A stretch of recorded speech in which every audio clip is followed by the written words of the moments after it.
the fastest working GLP-1. Okay. What's going on, everybody?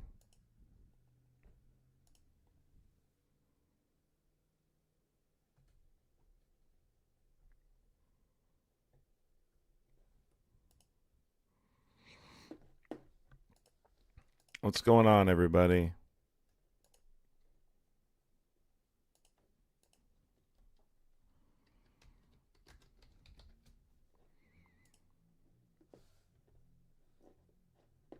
Crazy stuff today with the Epstein stuff. So much information. So much information being disputed by the Department of Justice. They released information and then posted hours after they released that information that some of that information's not true. Completely bizarre. Completely bizarre situation. We'll talk about some of it. And we'll try and talk to people about it. What's going on, Chillin'? What's up, Dana? Jin, what's going on?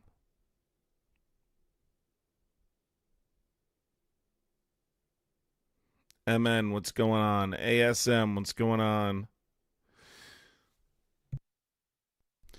Kristen, what's going on? Charlotte.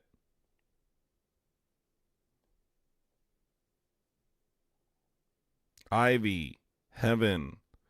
Does sharing the live? Yeah, sharing the live helps. You just got to post it on like your Facebook and stuff like that. They're deliberately trying to confuse people. That's what I believe they're doing, yes. Their level of incompetence is quite severe, but I don't believe that's what is happening here. I really believe they're trying to keep people confused. Yeah, I saw that. He likes nubile young girls. I can't on here, Kristen, because of the copyright stuff. Thank you for being a member for 1 month, though. But if I start singing it, it literally picks it up as copyright. That's literally what it does. It's a very messy situation. Yep. It's a very, very messy situation. But again, a lot of the truth is getting out there. And like I said before, it's going to be a situation where you have to connect the dots. So a lot of people are just going to blow it off, which is what you're witnessing happening. You know, people on the left, truthfully, just don't. There's a lot of people on the left that don't get it. You know, they really don't. There's not going to be a moment where they realize that they made a mistake, I think. The polls indicate Republican voters are not happy with how the release has gone. But does that mean they'll stop supporting him? Like, I bet you if you asked a follow-up question in that poll, does this mean you'll stop supporting him? They wouldn't. They would say no, and we'll still support him. So what difference does it make? I think what has to happen here is they need to put some referrals on file, and they need to initiate contempt proceedings and push as hard as they possibly can. Will they be successful? I don't know. Much of it might need to be cleaned up after the midterms. You know? But I think you should make it a big deal until that point. Don't let it. I think Republicans hope it will just die down. But it's working exactly as I predicted. The Department of Justice is working as a defense attorney for the president, and that's absolutely freaking insane, man. I did put the phone lines on if you're a Trump supporter and you want to call in, talk about everything that happened last night, 908-652-3703. Just to reiterate for everybody what happened. So in the middle of the night, they did another file drop. And this file drop's pretty severe. It's pretty severe. And let's talk about what I mean when I say it's pretty severe, because just saying that is not enough. It's basically the most damning stuff we've seen about Donald Trump. It is the most damning stuff we've seen about Donald Trump. Specifically, in this data set 8, which is the most recent drop. And remember, they're doing the drop in the middle of the night for a reason, okay? Pay attention to the time it gets dropped, too. In this data set 8, a victim stated that Trump and Epstein graped her, and that a limo driver heard Trump in the back seat speaking to Jeffrey about doing this to girls. This victim then committed self-unaliving in January 2000 after reporting the incident. Pretty serious stuff right there.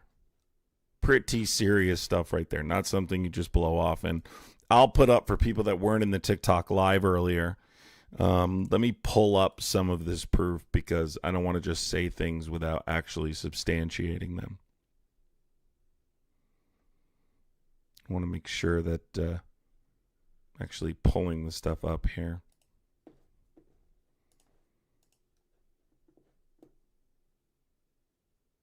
And there's obviously some stuff that's redacted. So let's be clear about that too. About the redactions. And then additionally, you have what is probably the biggest thing people are talking about right now, which is the Jeffrey Epstein letter to Larry Nassar. Okay. And that letter's pretty much, I think, one of the most damning pieces of evidence I've seen out of the drop so far. Larry Nassar was a doctor for gymnasts, and he was convicted of essaying young girls. And apparently Jeffrey Epstein wrote him a letter talking about their love for young girls and mentioning that the president has the same love, and basically insinuating that they've been caught and he hasn't, that he's gotten away with it, and they haven't. Now, they mentioned the president. They mentioned the president. They did not mention Trump's name. Okay. Here is the first piece of proof. This is the statement. Where did that go? This is the statement. This first statement is the statement from the limo driver who overheard Donald Trump talking about, what he did with Epstein.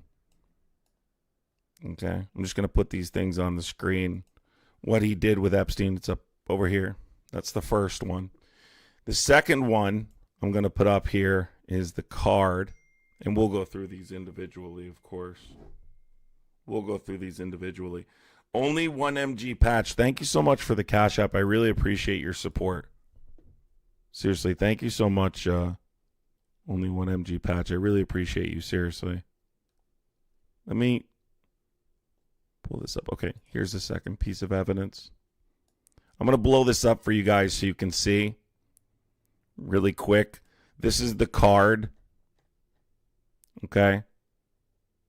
Illusion, thank you for the $1.99 super chat too. I think I said that already though. This is the card, everybody. Okay.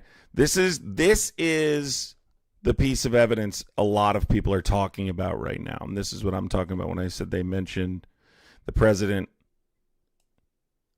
has the same interests as them, but he hasn't been caught. And I'm going to read the letter out loud so that way you guys can make your determination. It's obviously very serious. Okay. He writes to Larry Nassar. Jennifer, thank you for the $3 on Cash App. I appreciate you, Jennifer. He writes to Larry Nassar, as you know by now, I have taken the short route home. Short route is in quotes. Good luck. We shared one thing, our love and caring for young ladies and the hope they'd reach their full potential. The next part is our president also shares our love of young nubile girls. When a young beauty walked by, he loved to grab blank. Whereas we ended up snatching grub in the mess halls of the system. Life is unfair. Yours, Jeffrey Epstein. That is the letter that is right over here. This letter I just had right here. That's this one right here. Okay. That is the letter. Now, let me also state something, okay? The Department of Justice is disputing the legitimacy of this letter. Why is that important? Why is that important? Okay. Well, it's important because the truth matters, regardless of who it benefits. The truth matters. Okay. So, there's three parts that the FBI is disputing, and I want to go through those really quick. Okay? Because what they're claiming... Okay, so we do have an update from the FBI, and I didn't see this last update. So first, let me start here. This is a statement from the Department of Justice. Now remember, the Department of Justice is who released this information. The Department of Justice put this out. Okay? That was the Department of Justice that put this out.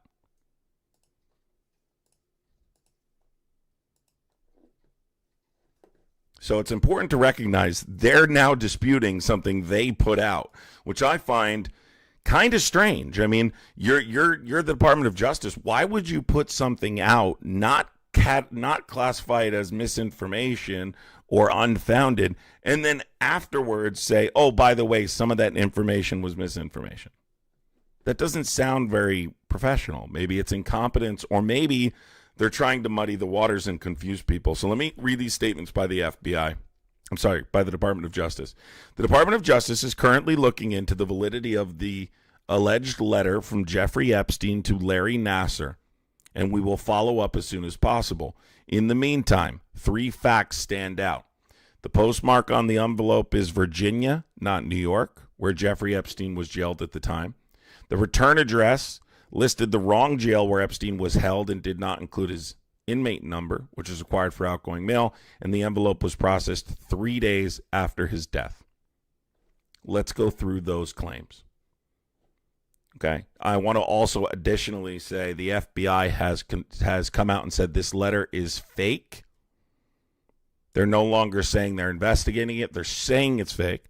They're saying the fake letter was received by the jail and flagged for the FBI at the time. The FBI made this conclusion based on the following facts. The writing does not appear to match Jeffrey Epstein's. The letter was postmarked 3 days after Epstein's death. The return address did not list the jail where Epstein was held and did not include his inmate number. And this fake letter serves as a reminder that just because a document is released by the Department of Justice does not make the allegations or claims within the document factual. It's funny that they're saying that after they're the ones that released it. Very weird. Very strange. Let's go through those claims. Okay, we don't need the Department of Justice to do this. So let me try and blow this up just slightly for everybody here so we can go through this together. I hope everyone can see that at least a little bit. Okay, above me, this is what we're referring to. On the top is the envelope, and below it is the letter. On the top is the envelope, and below is the letter. Let's go through the claims the DOJ just made right now. So, starting with the jail.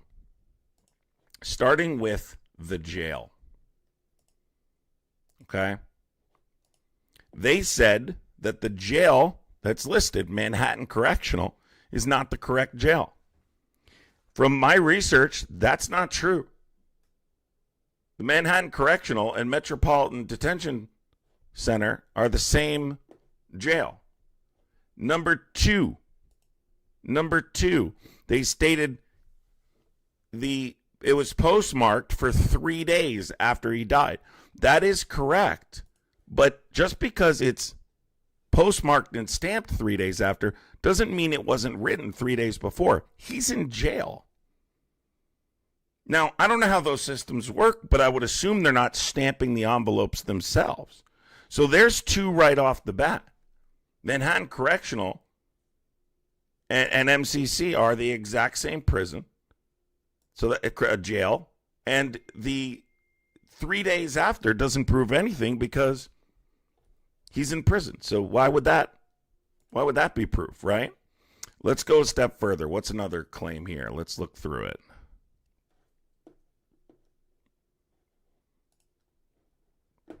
So another claim they made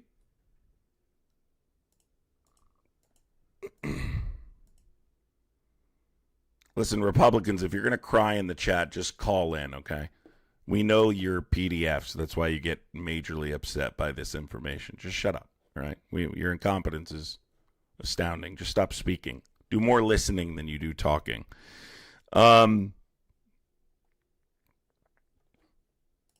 The writing was the other one. This was the last one. The writing. So I took the time to pull up a handwriting sample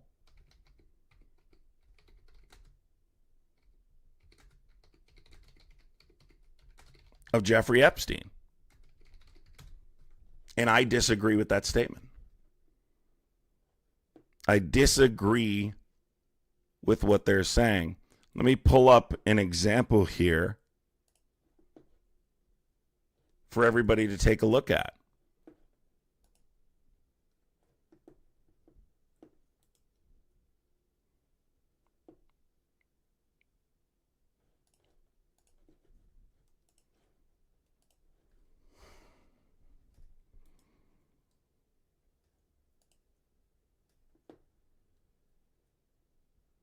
Let's pull up an image here.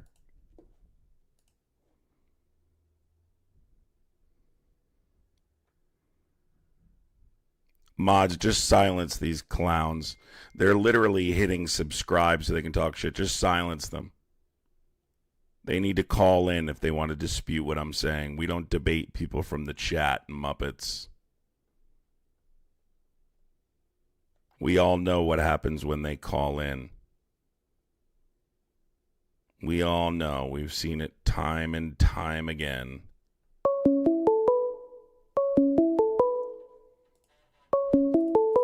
Call from Michael.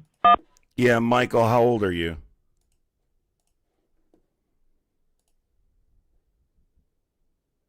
Michael, you got to talk.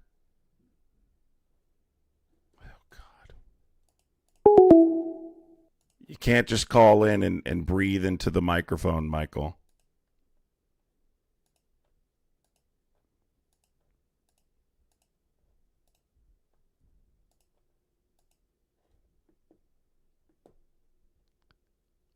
Yeah, what's wrong with Antifa?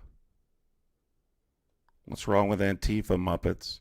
Why aren't you calling in? You scared to talk to me? You scared to talk to Daddy? Is that what it is? Scared. We know that's why you're not calling in. You don't want the smoke.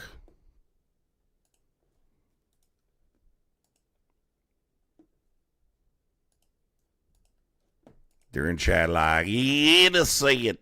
He didn't do nothing, Adam. You Antifa. That's why you saying it. Yeah, he innocent. It's remarkable because this guy wouldn't let them sleep on his doormat.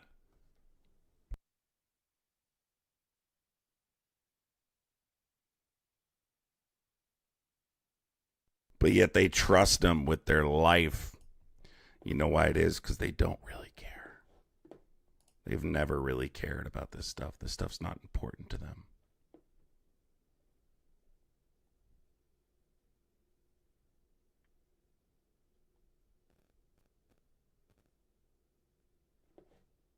It's just not important.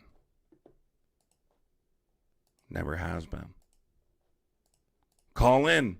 Phone lines are open right now. Call in.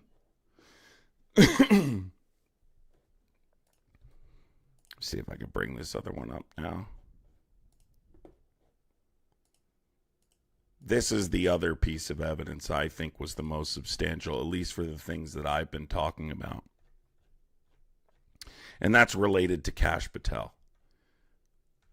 That's related to good old Kash Patel, who testified under oath that there was no evidence that any young girls were trafficked to anyone but Epstein himself. But there's just one problem with that statement.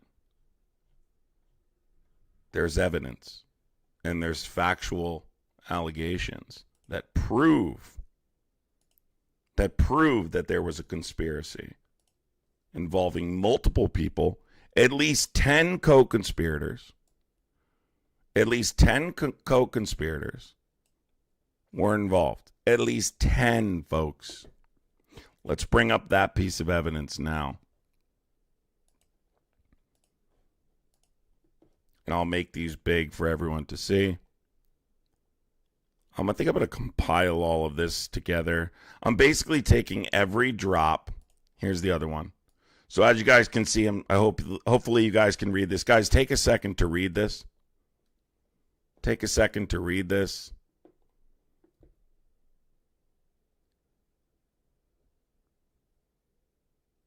Okay? Take a second to read all this.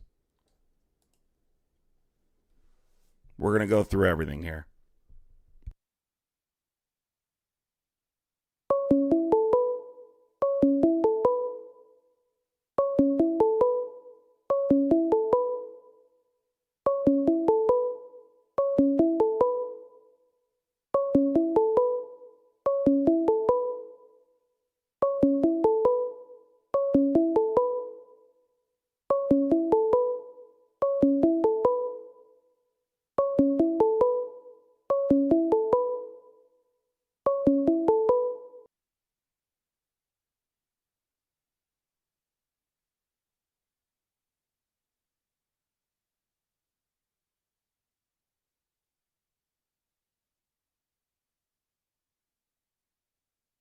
You can call back now.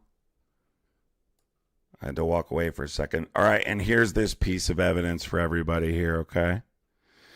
So this shows that there are co-conspirators. Let me read this out loud really quick before that person calls back. Epstein and his associates, including defendants, identified and recruited female victims, including children, and transported them to the Virgin Islands.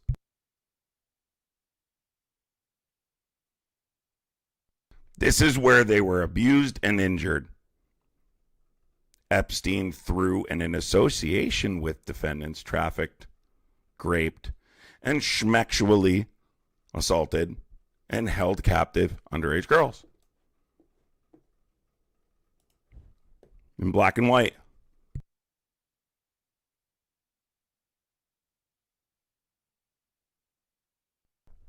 Why is this important? People ask, well, Adam, why is that important? That's important because it contradicts the testimony of Kash Patel. This guy's name is Cracked Ribs, and he's saying, who cares in the chat.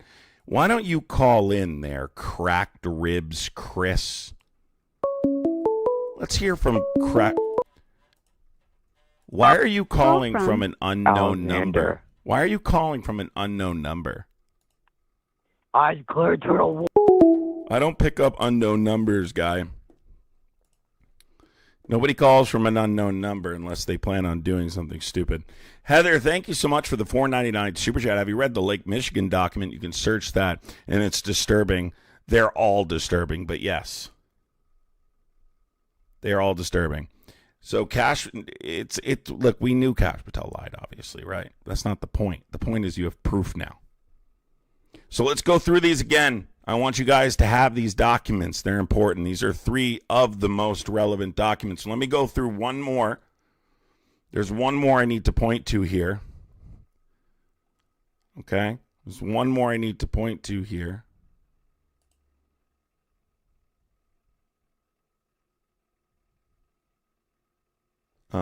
This is important too, but see if I can pull this up for you guys, but I'm not sure you're going to be able to read that through here. Hold on, everybody. Trying to keep it to the most relevant, most important, most concrete information at this point.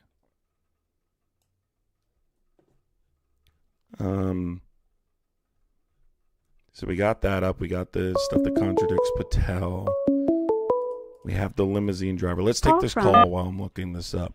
Yes, while I'm looking this up, are you a Trump supporter? No. Okay. Are you okay? Yep. Okay, what's up? Oh, nothing. I just why does anybody support Trump? It doesn't make any sense. Has anybody been able to step off their high horse? Has anybody been able to what? Has anybody been able to support Trump? How does anybody do it in this They do. day and age? Believe me, they do. They do. I mean, I and would ask the people same here- question. I don't know the answer. I don't know why they are like this, but they're like this, and it's been about 50-50 for me. So depending, TikTok seems to be 100% defending Trump. YouTube is about 50-50. But I've had a lot of people call in and question their support, and I've had people stand 10 toes down in support of him. Yeah, 50-50 is wild. I don't want airtime, but that's just absolutely insane. 50-50, the polls that are coming out, 60% disapproval, not enough. I know. I agree with you, 100%. Couldn't agree with you more, dude. I mean, we do have data. There's polls on whether or not Trump supporters are, in approval of how this is being done with these files. Polls say they're not 90% of Republicans aren't pleased with the way this is going down. That's not what I'm witnessing. But I am witnessing some start to question whether or not he's who they thought they were. I would certainly hope so, with how hard it is to defend what's coming out right now. Yeah, it's pretty bad. So, but I would certainly hope. Appreciate your time. Thanks, buddy. Take care. You too. Marianne Chappie, thank you for the $1.99 Article 2, Section 4. Get them all out. That's best case scenario. That would be nice. I would like to see some impeachment proceedings for Bondi. I would like to at least start there. I would like to start, initiating some contempt proceedings. What I know for sure is that this can't go untouched. This needs to be answered for. And I think they plan on getting away with this like they do everything else. Now, I also want to bring up another document that's very important, okay? Let's take this call first. Call from. Yes, hello. Hey, how you doing? This is Charles. What's your first name? Charles. Charles? Charles for Charlie. Yeah. Okay, do you have me on Bluetooth or something? I do. You need to take me off Bluetooth. I'm on my iPhone. I need you to take me off Bluetooth and talk in the phone like you normally would, okay? Guys, I'm bringing up another document. Yeah, 1 second, dude. While we're waiting for this other guy, I want to bring up this other document for everyone here. You guys can take a second to read this. If you cannot read this, I'll read it out loud for you anyway. Just follow along. This appears to be an email, and they're discussing the flight records. And it says as follows: for your situational awareness, wanted to let you know the flight records we received yesterday reflect that Donald Trump traveled on Epstein's private jet many more times than previously has been reported or that we were aware, including during the period we would expect to charge in a Maxwell case. In particular, he is listed as a passenger on at least 8 flights between 1993 and 1996. Including at least 4 flights on which Maxwell was also present. He is listed as having traveled with, among others at various times, Marla Maples, his daughter Tiffany, and his son Eric. On one flight in 1993, he and Epstein are the only 2 listed passengers. On another, the only 3 passengers are Epstein, Trump, and then a 20-year-old, name redacted. I would imagine that's a victim. On 2 other flights, 2 of the passengers, respectively, were women who would be possible witnesses in a Maxwell case. We just finished reviewing the full records, more than 100 pages, a very small script, and didn't want any of this to be a surprise down the road. That's the assistant U.S. attorney in the Southern District of New York. Why is this important? Well, number one, it shows that him and Epstein flew on the plane together with name redacted, without his family. Trump said his family was present when he was on Epstein's flight.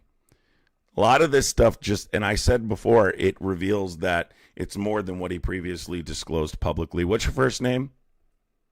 Guest? Charlie. Charlie, go ahead. What's your take, Charlie? My take is the following. I mean, it's really concerning that, I don't condone or condemn, what's really going on one way or the other. Condone or condemn? You don't condemn it? I definitely do in terms of the whole Epstein files in general. However, what I question is we had several good years under the Biden administration that these documents were available to just about anyone in that particular administration. Do you question why it was not released then? And why is it such a huge deal now that Trump is president? No, I don't question it because I've done my research into why that was impossible at that time. Ghislaine Maxwell's case. Why was it impossible? Ghislaine Maxwell's case was going on at the time, and under appeal, federal law would prohibit releasing that information while there's ongoing appeals. The court had it sealed. So you think that the administration couldn't walk and chew gum at the same time? So they had to, go ahead and pretty much block 4 years of this and that. So it was pretty much brushed off for many, many years. And do you it feel wasn't that brushed off. They couldn't have released it. Well, I did not hear any sort of questioning. There was I don't recall hearing anyone, for that matter, saying, where are the Epstein files? Even to your point, when you're saying that they just couldn't even do it, or whatever the case may be, which is yet to be, actually factual data that, one thing could have not been done. But assuming that there was. All you have to do is read federal law. There was no outrage? All you have to do is read federal law. But what was the outrage at least? Hold on. Okay. You already asked the question. But let me answer this. You already asked. What was the outrage? I know you asked that already 3 times. I'll answer. So first of all, it is fact-based because it's federal law. That's number one. The president doesn't have unilateral authority to unseal court documents, right, and demand they be released by the Department of Justice. Secondly, even if they had, they would have been fully redacted because that information pertains to an ongoing appeal. But to claim that there was an outrage is absolutely absurd. This was a part of Trump's campaign promise. This is something he promised to fulfill. That's fact number one. Let's keep track of these. Fact number one, Donald Trump promised to release the Epstein files. Fact number 2, Trump is accused of having a relationship possibly inappropriate with Epstein. Biden is not. 50 years in elected politics, the guy's never been seen with him. 50 years. Biden's never been seen with him. Countless pictures with Trump, countless documents referencing his name, and we found out this spring Pam Bondi informed him that he was in the files. But third and most important fact, and more recent than these other facts, is Donald Trump and his administration have made a concerted effort to keep this information from the American public. Biden wasn't ordering his deputy attorney general to sit down with Ghislaine Maxwell to interfere with the Oversight Committee's investigation. Donald Trump or Joe Biden. Can I pause you there? By the way, this wasn't even technically Trump's decision to release these files. You understand that, right? There was a law passed. Okay, but let me just pause you because I know you have a lot of with a supermajority. All the great information. Go ahead. So I appreciate all the great information, but in order to stay, so I can be able to do a back and forth here, I totally understand your point. However, the outrage today, I think that if you look at what's happening with Trump, I think, first of all, he did campaign on that, and I believe that he has released more than enough if you really look at how Trump has managed since the 8, 9, 10 months that he's been in office, if you count the first 2 months, which is generally putting, his pack together, if you will, right? So look at all the stuff that he's actually done, and on top of that, put out together thousands and thousands and thousands of pages. What is it you want? Most importantly, they tried to get Trump in every way, shape, and form. If you really, really look into this, if there was anything with Epstein with Donald Trump, anything that was incriminating, I guarantee you that under the administration of Joe Biden, they would have found whatever was nearly cooking to get that thing out. So this is just a very big story that just is going to keep going and going and going. There's nothing there. As All much right, as so you want it let's to go be, through there's this nothing because there. no offense to you, right? You have a very surface level information when it comes to this case. First You of don't all, know that. You don't know that. We haven't spoken enough. Watch. Can you tell me who is Todd Blanche? It doesn't matter who Todd Blanche Yes, is. it You does. know why? Yes, it with does. the Excuse me, I'm information that you're talking. obtaining, Just say yes or Go no. ahead. You don't know. Do you know? I do know who he is, but it doesn't matter. Okay, who is he?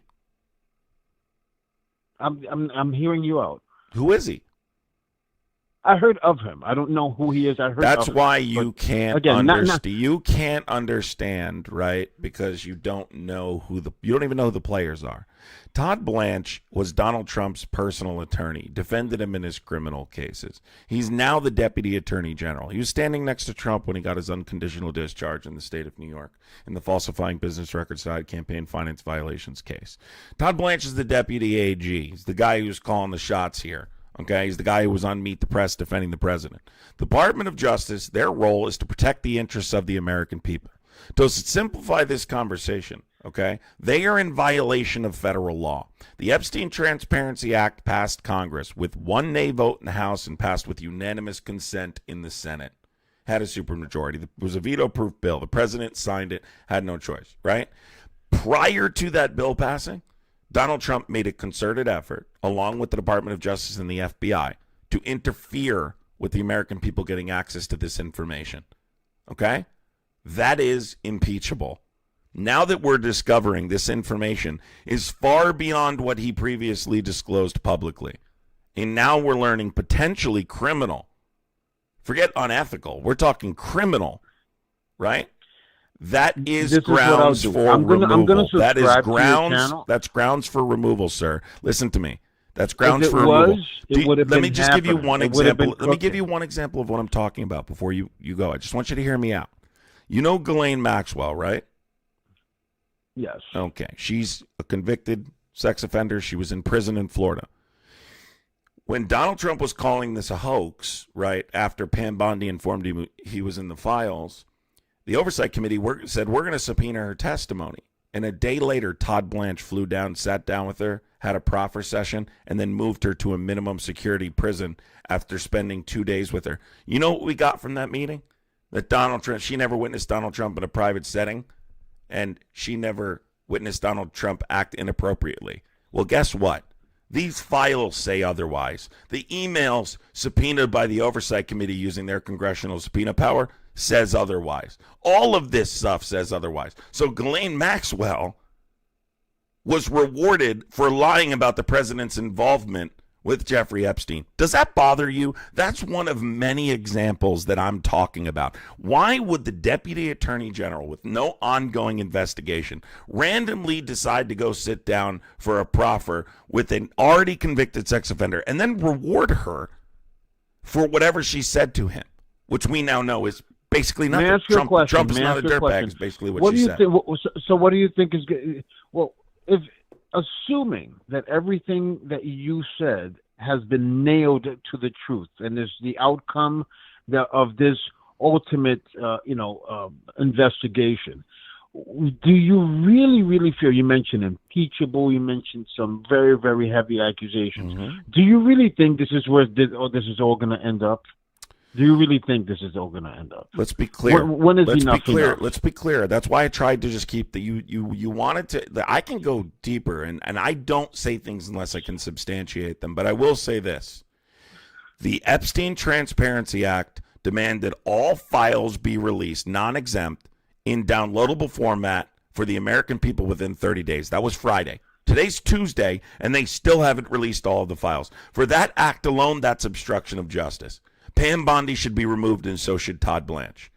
What is the duty of the Department of Justice? To uphold federal law. What do we do if the Department of Justice is working against the American people's interests?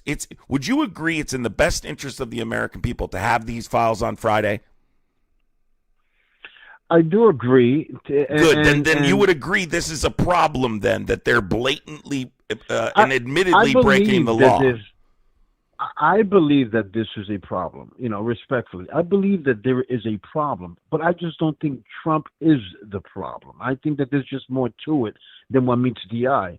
And from what you've mentioned, in many cases, whether it is true or not, the things that you have said, I'm not saying that you have not done your extensive homework.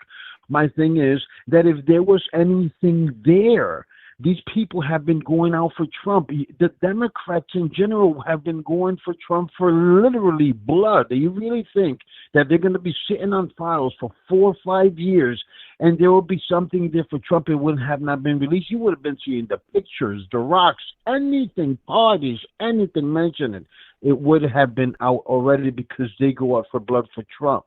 So what you're saying may be true, may not be true. The outcome may be exactly how you said right now, impeachable, whatever it is. But I just don't think there's enough there for anyone to have much to chew on, because it's just nothing there. Can I lay two parts out to you really quick? Fluff.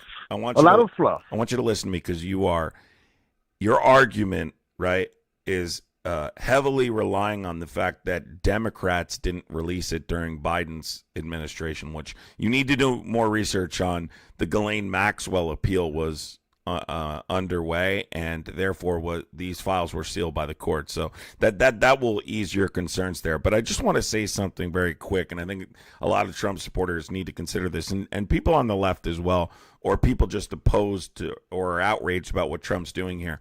Let's pretend for a second that Biden had released it. She exhausted, I think, her direct appeal in October. I don't think the Supreme Court rejected it until the following year. Let's say they released it during Trump's campaign for presidency. Does anyone in here actually believe Republicans would have not voted for him, would have looked at the files and said, oh, these are legitimate coming from the Biden administration? This same party was accusing Biden of being behind an organized conspiracy to take the man's life. You're not going to sell me for, excuse me, I believe if they were released by Joe Biden, they would have been largely discredited and skipped over, and it wouldn't have done the victims justice. No, they would not, because the same thing would have been done with the laptop. So he's calling it a hoax right now. He's calling it a hoax right now. He's doing it right. Your guys are, wait. You guys, he didn't call the Epstein files a hoax? He is currently not calling it a hoax, and I believe he is releasing as much. Yes, he is calling it a hoax. I have not heard him call it a hoax. He's calling it a hoax. I don't know which you're calling it a hoax when it's released under your guy. If it was released by the Biden administration, you would have dismissed it as misinformation. But you can say that doesn't matter. You can say whatever you want, but at the end of the day, so do you want to give at least the man credit for releasing it? No, because he didn't release it. He didn't release it. That's the thing. Oh my God, you don't know what you're talking about. Hold on. Stop for a second. Please stop for a second. I need to correct something. So what I'm reading is... Please stop for a second. Please stop for a second. Right Play, thank you for the Canadian 5 Super Chat. I appreciate you, dude. Please stop for a second and listen to me. You don't have enough information, which is why you're making the claims you are. Donald Trump tried to convince Republicans like Lauren Boebert, like Marjorie Taylor Greene, not to sign on to the discharge petition. Donald Trump didn't voluntarily release these files. He tried everything until the very last minute to stop this from going to the floor. He had no choice. Excuse me, can I finish? Can I finish speaking? I let you finish. Don't interrupt me, okay? And here, let me watch this. I'll even play a clip for the chat, everybody. I'll even play a clip right now of Marjorie Taylor Greene talking about a week ago how pissed off Donald Trump was when he couldn't convince her to not sign on to the discharge petition.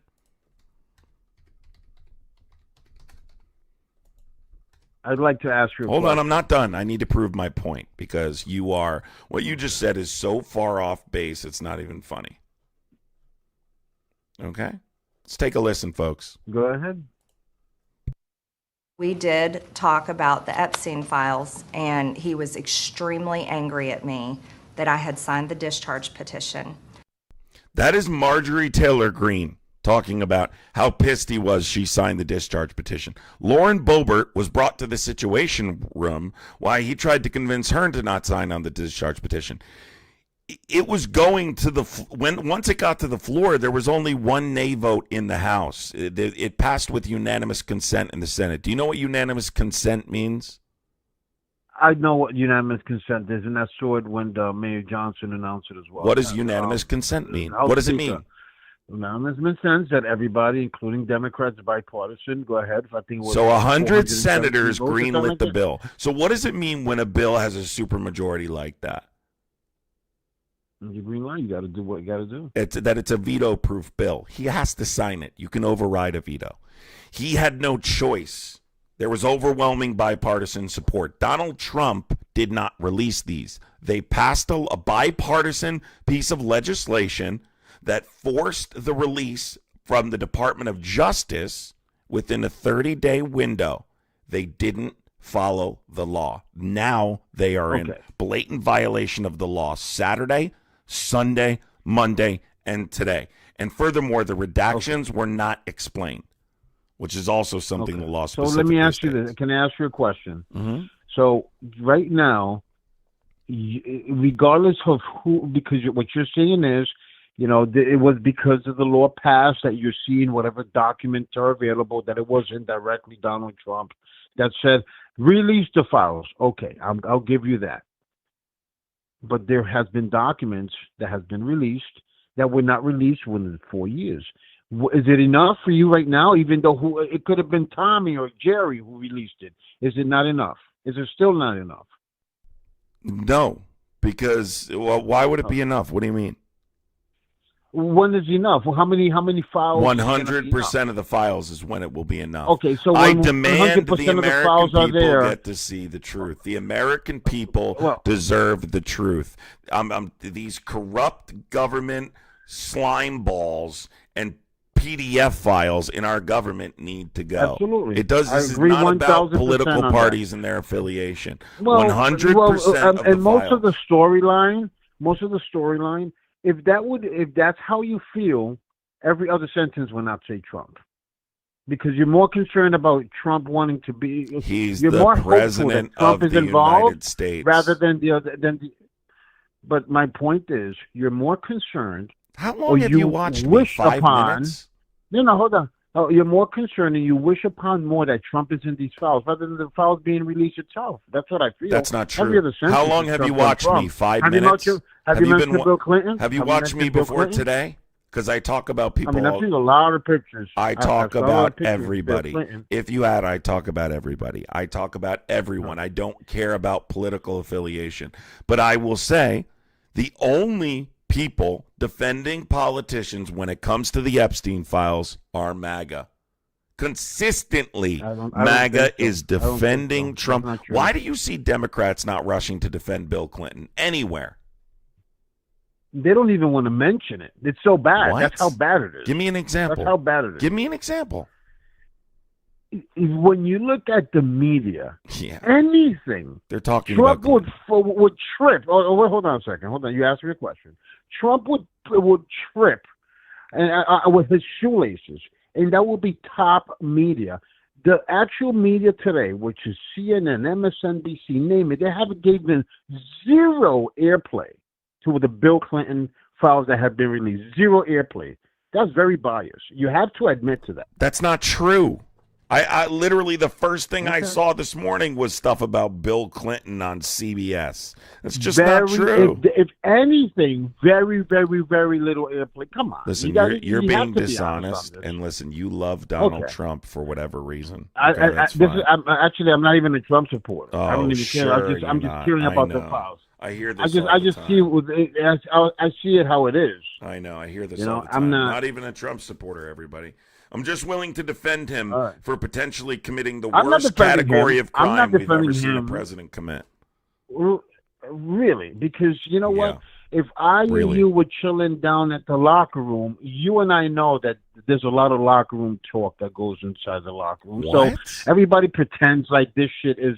Everybody pretends like you and I would not have a locker room talk. And you know, when you're looking at all these women, I mean, come on, you were not a bachelor before. I was a bachelor before in my days. What are you asking me? guys make it seem. Are you asking me? Do I discuss essaying women with my friends? No, and never have. Well, I mean, I don't know what high school you went to. Yeah, I mean, in any event, it was a good What? conversation with you. You know, continue doing what you do best, and I wish you the very best. Thank you very much for your time, sir. Thank you for calling. I'm not sure what that guy was getting at. Let me really quick. I'm going to put this down for 1 second, guys. I want to expand this and give everyone a second to read this. Some people were asking me. So let me pull this up really quick for everybody, okay? This is the letter that is the biggest news today. This is a letter from Epstein to Larry Nassar. I want everyone to take a second and read this letter, please. And we'll take the next call.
Now, to be super clear for everybody here,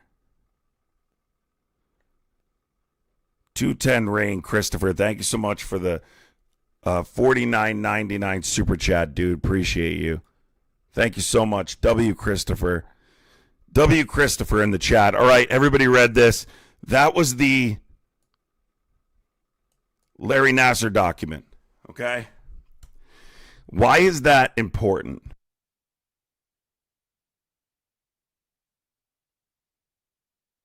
Why is that important? Because the DOJ is now disputing that that is real. But they're the ones who released it. They're the ones that released it. I've never seen a Department of Justice release information, not specify whether or not it's unfounded, and then come back hours later and say, oh, that's fake. But I want to be clear with everybody here. This was being discussed years ago, that letter. There was articles written about this letter, as I was informed today. So the FBI has known about this for some time. Chars, thank you so much for the $10 super chat. Let's go, Chars. If Clinton supporters want to call in, they can call in. And I will say the exact same thing. What do you think? I'm here to defend Bill Clinton, who hasn't been president in 25 years? He hasn't been president in 25 years. You know what's crazy? We have somebody in chat who's talking about drag queens right now to try and deflect away from this stuff with Trump. This is the crowd that wanted to keep children safe, folks. Remember that. Holy cow. Justine, thank you for the $5 super chat. Justine, appreciate you so much, Justine. Call from Jeffy. Yeah, what's your name? Jeffy, sir. Oh, I thought you said Jesse. What's up? Go ahead. I'm sorry, man. Probably spoke too fast. I just had a quick public service announcement. RFK just came on the television and announced that a bitch pours laugh is now the leading cause of adult autism in America. You guys really need to catch up with what's going on. This stuff is freaking crazy. You're still backing this guy. There's enough evidence out to convict him like 7 times over, and you guys will just sit there and read it. I think you cut out, dude. Oh, I'm sorry, sir. It's lagging a little bit. I did the stupid thing and paid attention to my screen. That's what I get for being male. The one thing I want to point out to these lovely gentlemen in the chat screaming about this being the Clinton files, guys. There's 300 gigabytes plus of information, and they've released 2 gigabytes of it. If you really think that the ratio of Bill Clinton pictures to evidence is going to sustain the rest of the way, you're seriously insane. I got bad news for you. They put the Clinton stuff out first to get everybody talking about it. The bad stuff, that's what's coming now. So sit back and relax. Your time is coming. MAGA is done, and we're all eating popcorn watching it. Now, I did have a quick question for you. I keep seeing people talking about reuniting with bringing people in from MAGA and what have you, and there's a large portion of our side that doesn't want anything to do with them. So how are we going to reconcile that? No, I don't think you need MAGA like moving forward to win elections, if that's what you're asking me. MAGA's a very small, like in comparison.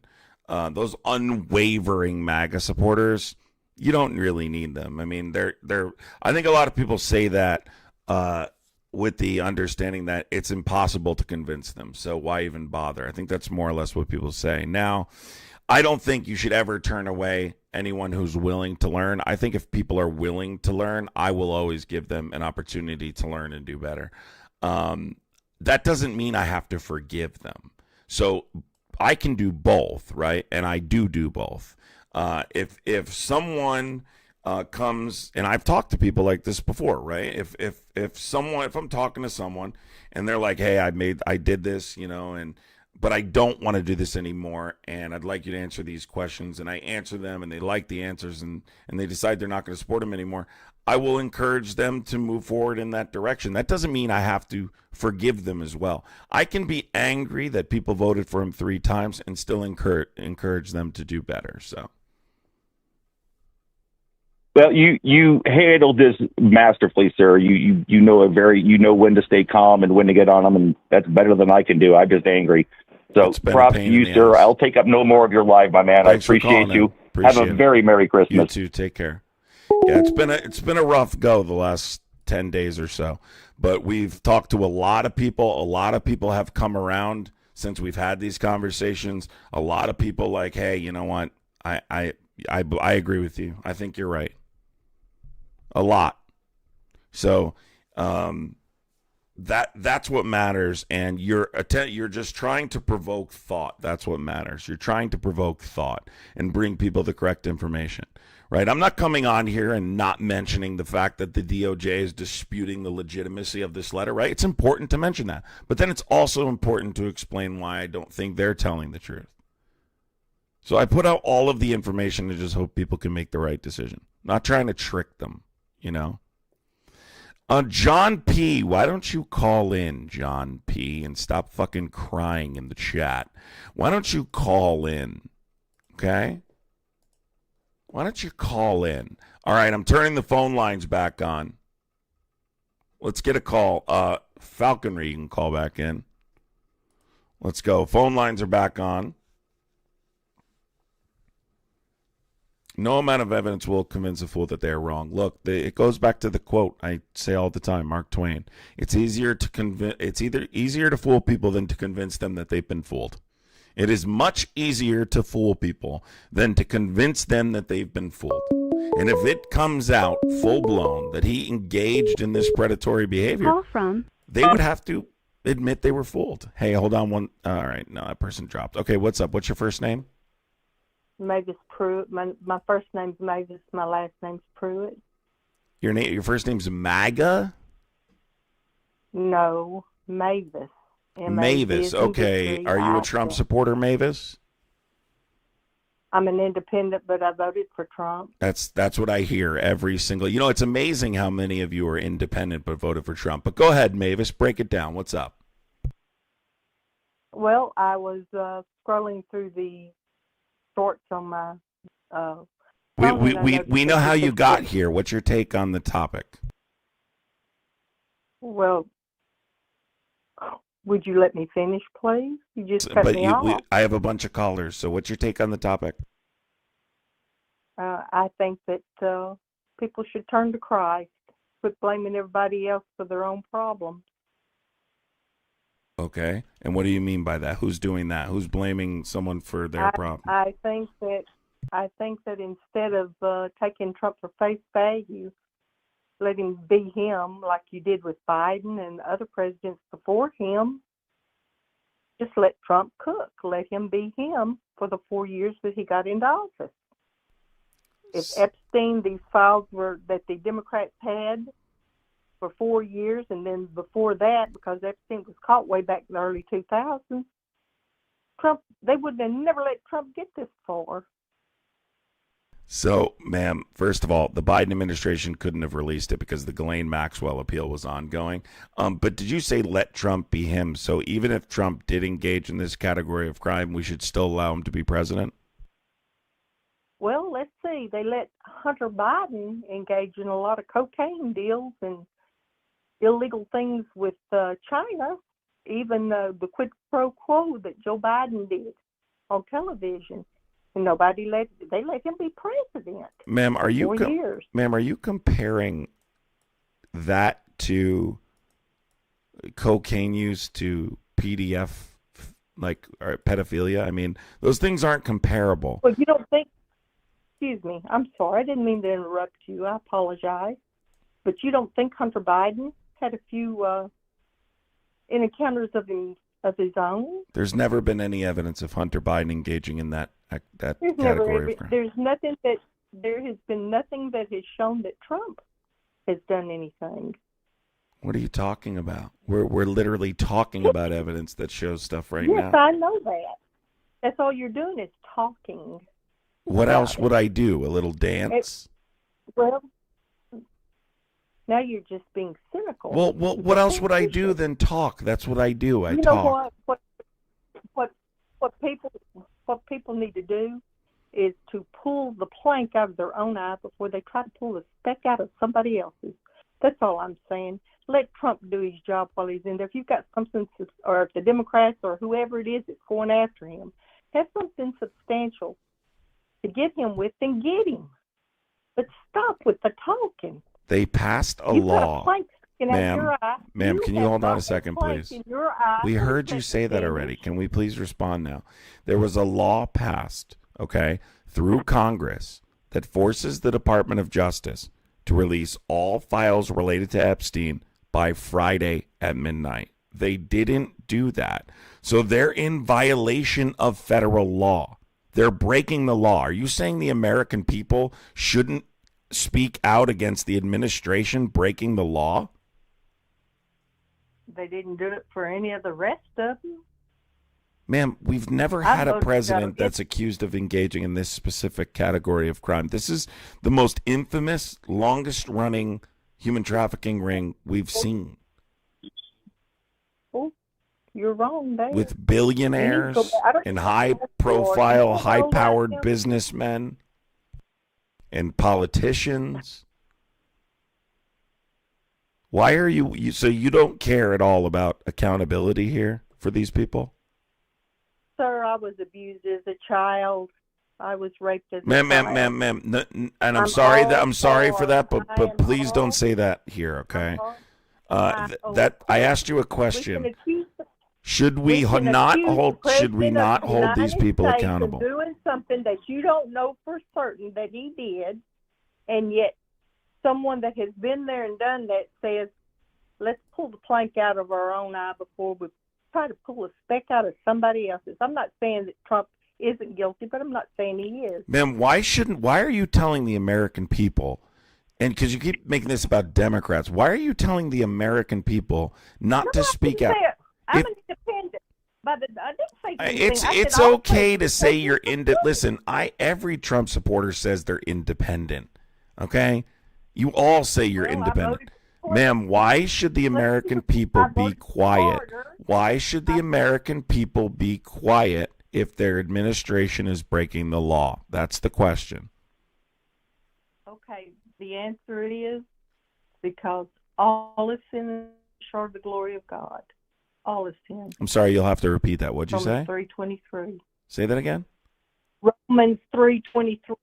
Romans 3:23. All have sinned and fallen short of the glory of God. You're condemning him, judging him, and hanging him, and you don't have even all the facts. You don't have nothing. So the DOJ didn't release whatever it was that he had signed for them to release, and it's his fault. It's his fault.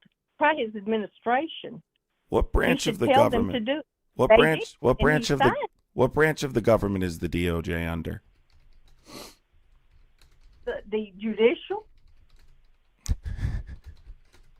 See, The this is what legislative is the this is what I'm talking about. then we got the executive. The executive. You think I'm stupid, but I'm not.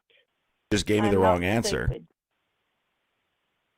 Well, excuse me for being 79 years old. Okay, but the point is understanding that the DOJ is part of the executive branch. Who heads the executive branch of the government? Oh, yeah.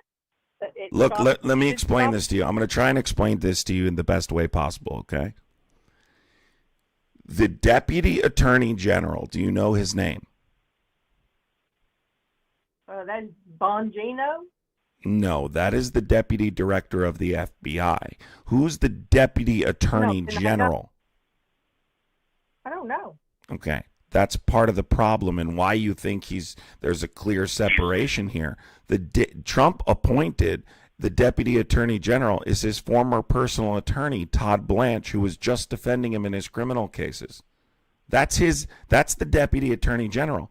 Why do you think Todd Blanche is in there? So Donald Trump can give the appearance he's maintaining a clear separation, and he's not actually doing it.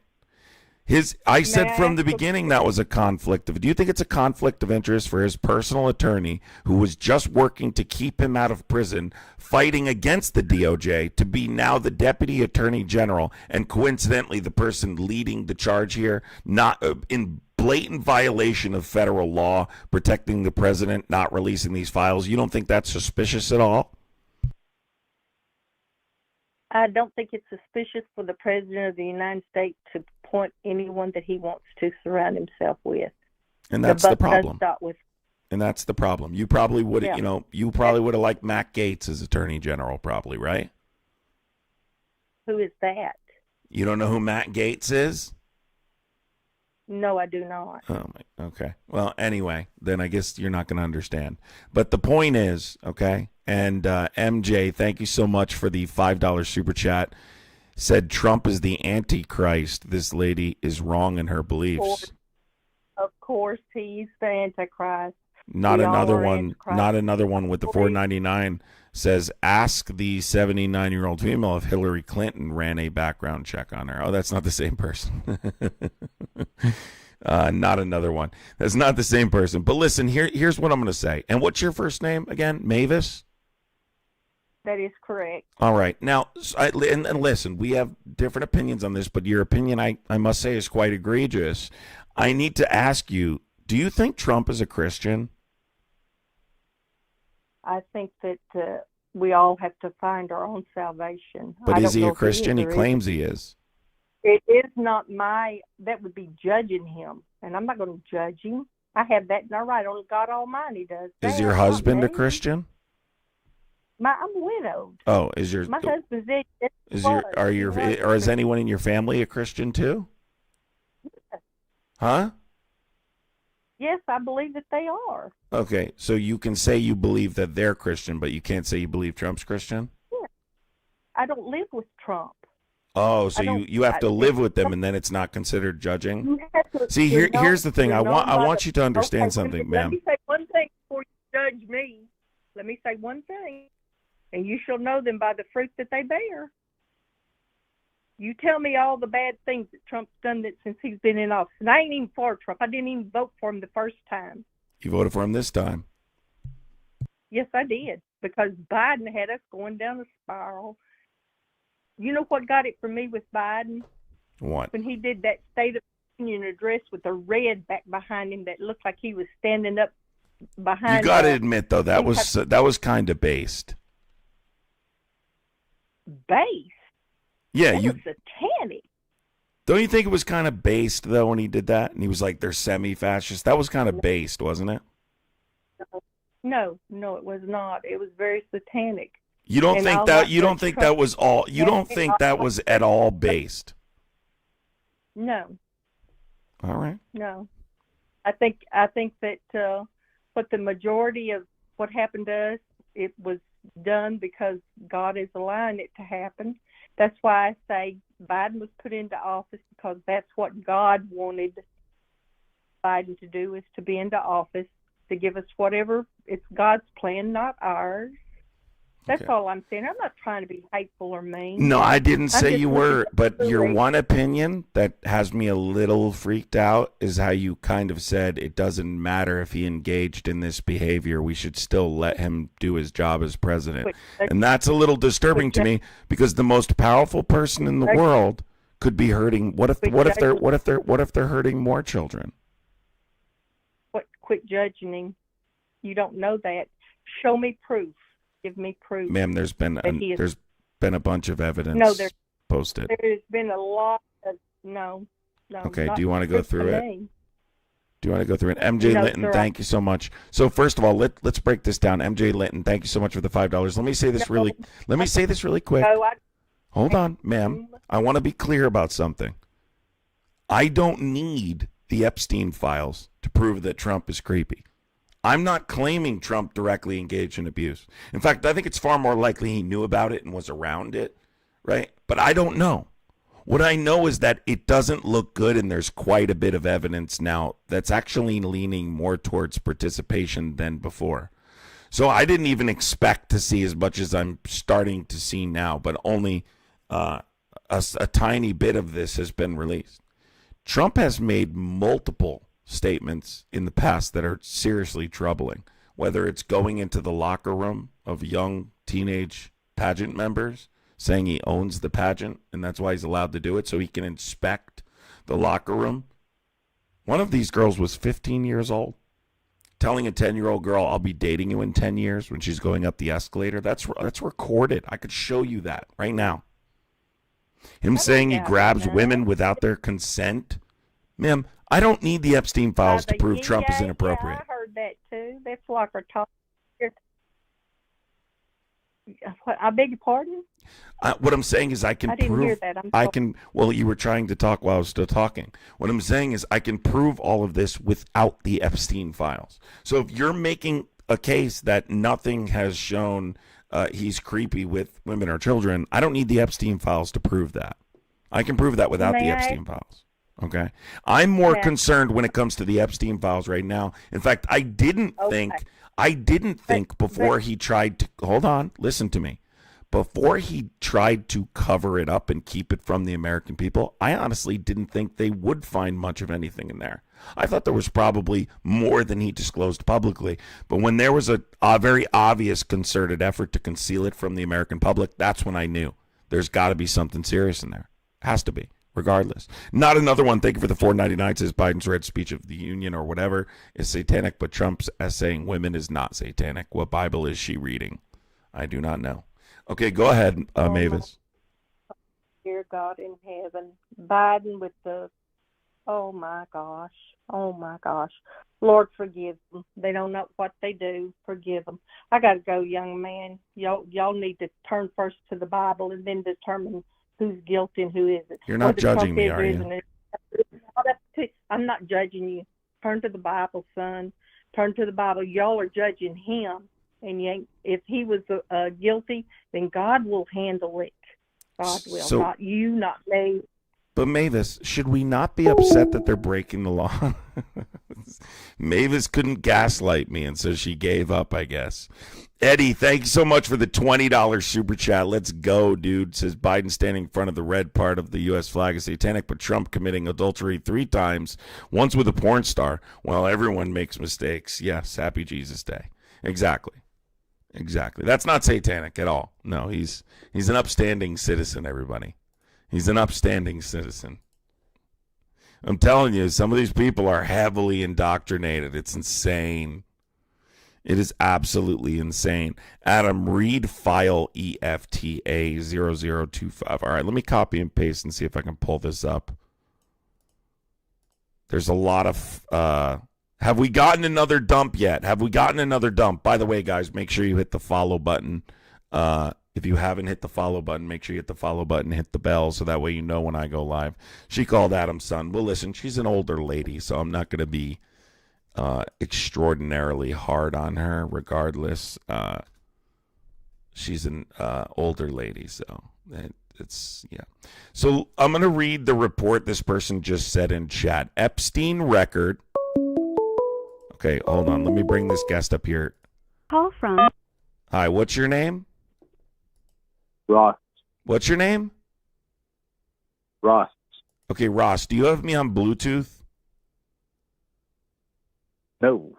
Okay, do you have me on speaker or something? You need to be holding up the phone to your ear and mouth like you would normally, okay? No Bluetooth, okay? Yeah. Yeah. Okay, now I just need to read something for the chat, and then I'll get into the conversation, the debate with you. Just hold on 1 second, okay? Shells, thank you for the floating hearts. Appreciate you. So this is EFTA 0002510.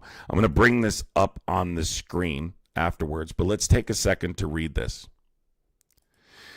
Looks like unclassified additional info. I'm just wanting to reconnect with the original detective that called me, and I offered information about this. How is contact known? He was orchestrating a deal along with my uncle. This looks like an intake report from an unidentified woman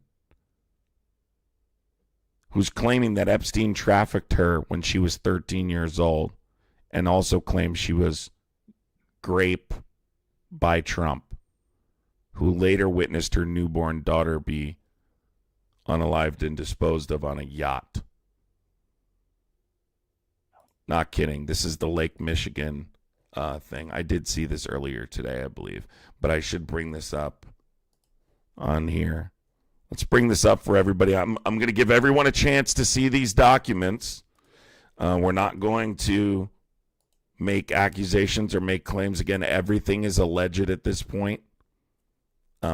We are looking through documents released by the Department of Justice. And so that is what we're doing, and that's what we're working through, okay? But it's becoming pretty bad, people. I don't know how you can defend at this point. This is the document that we're looking at right now, this intake form, okay? This intake form. And I'm just going to read through this really quick. It only takes a second. Guess, just hold on 1 second, okay? Additional info. Information, first name, Donald, last name, Trump, age 70, DOB. Additional info. Again, just trying to find out the NYPD detective on the FBI's trafficking task force that called me a couple of weeks ago and spoke to me about some of these issues. How is contact known? He participated regularly in paying money to force me to blank with him. And he was present when my uncle unalived my newborn child and disposed of the body in Lake Michigan. Again, this is what this says. Not saying 100% if this is true or not, but this is information, more information coming out of the Epstein files. A lot of crazy stuff coming out here, okay? We're going to put this up here with everything else. In fact, I'll put it in the corner for right now. All right, guest, go ahead. What's your first name, and are you a Trump supporter? My name's Ross, and I used to be. Okay, Ross, break it down. What's your take? Well, I voted for Trump mainly to end the border or stop the border crossings, and he did that, and I really liked that. But after that, ever since, I disagree with what he done. The Epstein files is a disgrace, total disgrace. I agree. It's a disgrace. And I really wish, the thing is, I see such an opportunity here for the American people to come together and realize these politicians, they're no good across the board. And that is the case for most politicians. Not all, but most. They do not have the best interests of the American people in mind. And I think that's a feeling that people on the left generally have and want our government to get better and want to rid it of corruption. I agree. But we're seeing this problem on the right side of the political spectrum in the Republican Party with this unwavering loyalty to the president, unwavering worship of politicians. It's despicable. I agree. And it needs I to agree. stop. And, you have Marjorie Taylor Greene, who, with her many faults, she kept with the president's agenda. And he broke with that agenda, and she wanted to release the files, and he broke with that. And she actually was resonant with what the MAGA movement was, and he broke with that and went against her and attacked her. And I think with the Epstein files, we're going to find out that it's going to be with a lot of donors that are with the Republican Party, the Democrat Party, regardless. It's a disgrace. It really is. Well, we've seen some of that, and he said some of that, right? Look, he's commented multiple times. They're good people, lawyers, bankers. He just came out and said that. I don't know how nobody was like, what? Did you hear what he just said? He literally mentioned bankers. He goes, these are good people. They're bankers. What? I mean, listen, here's the craziest thing about the Epstein stuff, okay? Why is Epstein pictured with all these people? What was he running around like, hey, can I take a picture with you? I've never seen someone take so many pictures. It's because these people were close to him. That's why. He wasn't meeting, that's why. Well, what Matt Gaetz here recently had said that Epstein might have been formulated originally under the Bush administration as a ways to blackmail Republicans and, many people of Congress to, at the time when the Iraq War was growing sour, when the achievements were Who said this now? Matt Gaetz. Oh, yeah, he's a clown. Yeah. That doesn't even, the timeline doesn't even match up because he was first accused in 1996. No. Matt Gaetz. No, this is Matt Gaetz wasn't in Congress. I'm talking about Epstein. Well, no. Epstein was accused first before. He didn't face consequences well, I think that until happened in 2002, actually. No. The first accusation against Epstein was 1996. He got arrested in 2005. He might have been. She was large. Well, he might have been. He might have had issues in the 90s, but I think they acquired Epstein as a asset. To at the initial time was to convince congressmen or to blackmail them to push and continue the Iraq War, the pro-Iraq War movement. And Epstein built upon that eventually, and it became. And then in the mid 2000s, he got found out. And well, let's say this, okay? Yeah, I guess. Let's say this really quick. Even if, and again, it's really concerning when you find out this guy did have when you start to research who Ghislaine Maxwell is, who her father was, Epstein's connections to like intelligence agencies, and that's stuff that is deeply troubling. And that's even more of what I'm talking about. This stuff, the American people need to know this stuff. And this unwavering loyalty to Trump that people on the right have, specifically MAGA, they need to let it go. This is so much bigger. Right? We're talking, and I truthfully believe this is so big it could destroy our republic. That's how big I think it is. I think, agree. Yeah. So thanks for calling in, dude. I appreciate it. Take care. Thank you. I think we have a system that has serious flaws. Obviously, right? I think governments and countries without our best interest, have a lot of control without your best interest. And I think that it's a system we've seen recently penetrated, right? I think it relies too much on people having good intentions, and I think people have taken advantage of that. Regardless, we need to rid it of that corruption. Otherwise, it's not going to be around 100 years from now. Do you guys really believe the way things are going right now that our country will be around 100 years from now? Think about that for a second, folks. Do you really think the way things are going right now that our country will be around 100 years from now? There's not a single person who could tell me the answer to that question is yes, unless things are seriously going to change. And I bet many of you have children in here. And I bet many of them are going to have children. Talking about your kin being directly affected by decisions that are made now. So much talk about being a patriot. Now's the time to be a patriot. Stop this unwavering loyalty to Trump. God. Phone lines are open. 908-652-3703. You can call in right now. 908-652-3703. I do not believe it will be here either, unless things change. Things are going to need to change. If this country is going to be here, things are going to need to change, and that's all there is to it. The American people are going to have to stop doing things like this, accepting corruption like this. There are people that call themselves patriots that are supporting this, supporting moving on from this. Are those patriots?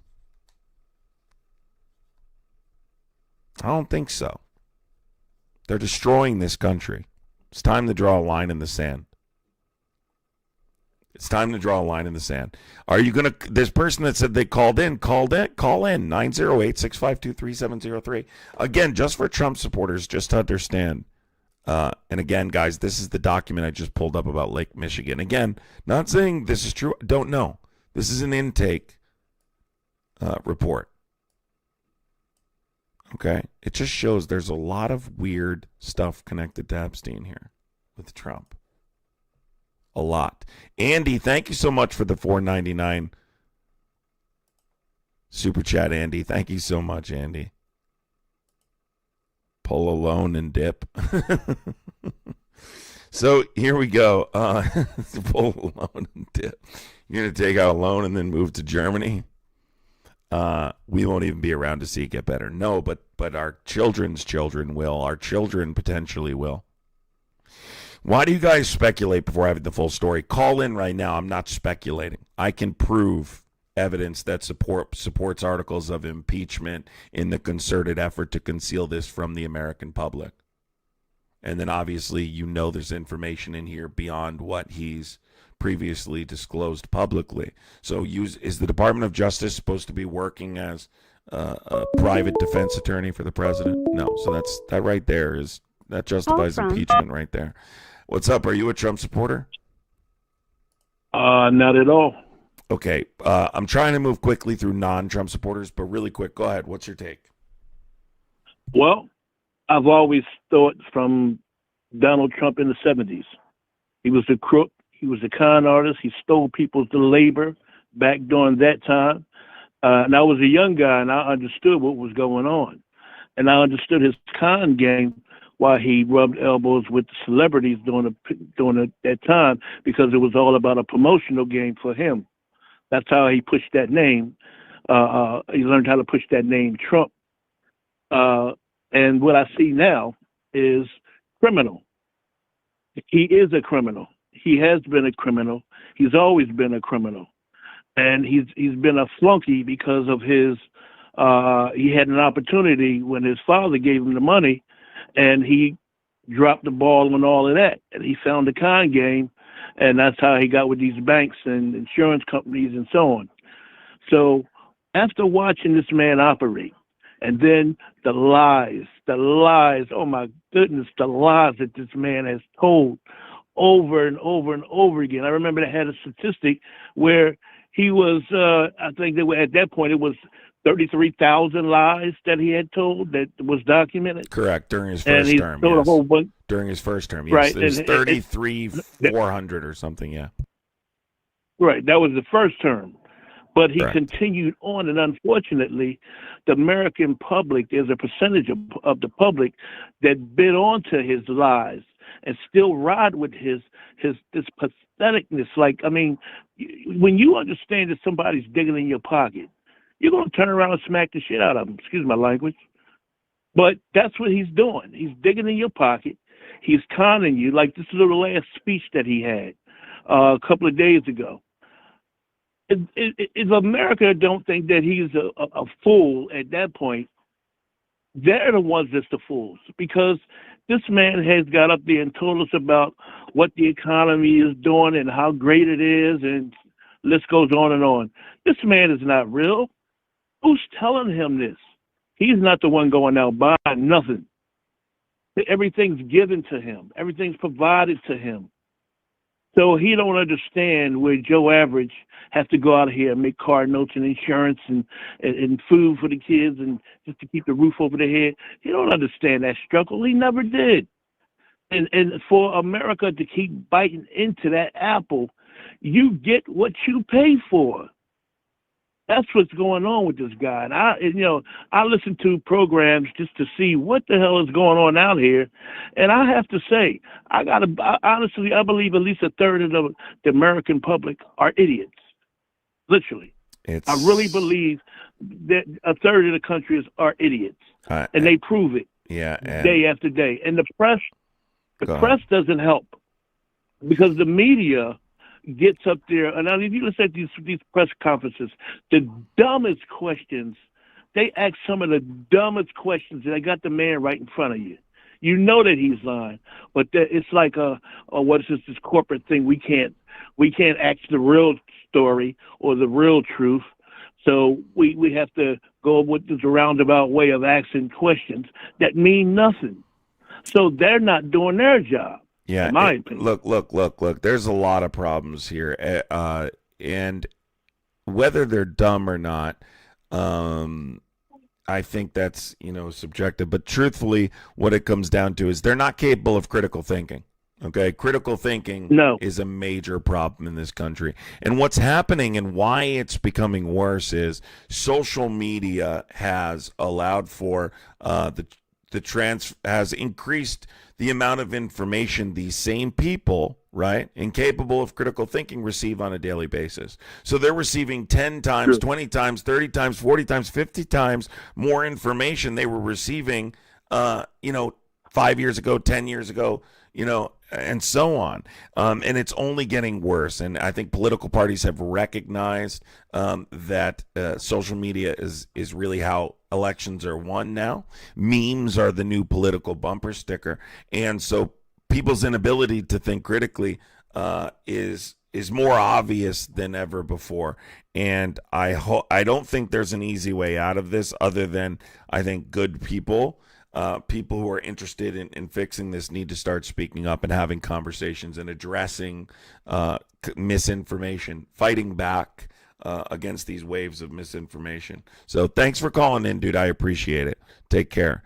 If you are a Trump supporter, you can call in 908-652-3703. I need to address this super chat. Winaro, thank you for the $10 super chat. It's not just the United States, the entire world suffering the same way right now. The same elite who used Epstein to abuse children, abuse global economic systems to steal from all of us. It's killing us. I would agree with that to an extent. I think his tentacles were in more than just our government, and I think he was exploiting quite a bit of systems, but I don't think it's just Epstein. I think there's more people out there. I do. And I think that the first step is exposing this corruption here, or you're never going to get to some of those other people. Truthfully, I've said this before, I think the information in the Epstein files has been being used to blackmail people in government for an extended period of time. I think it's very possible.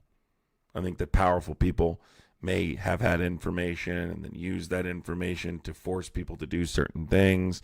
God knows. But that's why you have to have transparency. And now that the American people know that it's deep, you have to release it. Otherwise, you completely demolish, right, their trust in that system. A system like ours relies on people trusting the integrity of the system. Otherwise, people don't vote. They stop participating. That's the worst thing that could happen to a country like ours. We need more people to vote as it stands today. This will result in discouraging more people from participating. People will just give up. People will just give up. They'll just stop fighting. And then bad people gain full and total control, and we're finished. It's that simple. So it's time to stand up. It's time to draw a line in the sand and be a part of the solution. If you are a Trump supporter, call in 908-652-3703. I've stated this before. Somebody in the chat before talked about what do you mean about the conspiracy. Again, I've stated this multiple times. Calling it a hoax, right? Saying that it's a hoax like he says everything is a hoax. When Pam Bondi informed him he was in the files, he sent the Deputy Attorney General, his former personal attorney, Blanche, to sit down with Ghislaine Maxwell. I, before they even met, made a video that went viral on TikTok about that meeting being quid pro quo. I said, why would you have a proffer? It's clearly to secure the narrative, because it was only hours before that I was on my live talking about how the Oversight Committee was going to subpoena her testimony. And I was like, I bet you Trump doesn't feel good now. The Oversight Committee is going to subpoena the testimony of Ghislaine Maxwell. And the next headline, just a couple hours later, Blanche to sit down with Maxwell. I called it the race to Maxwell. That's what it was. It was a race between the Oversight Committee and the Department of Justice. Of course, the Department of Justice has more power, so they're going to win. And they did. They got to her first. They secured the narrative. And she gave statements that contradict information we have both in the files and information that was subpoenaed from the estate.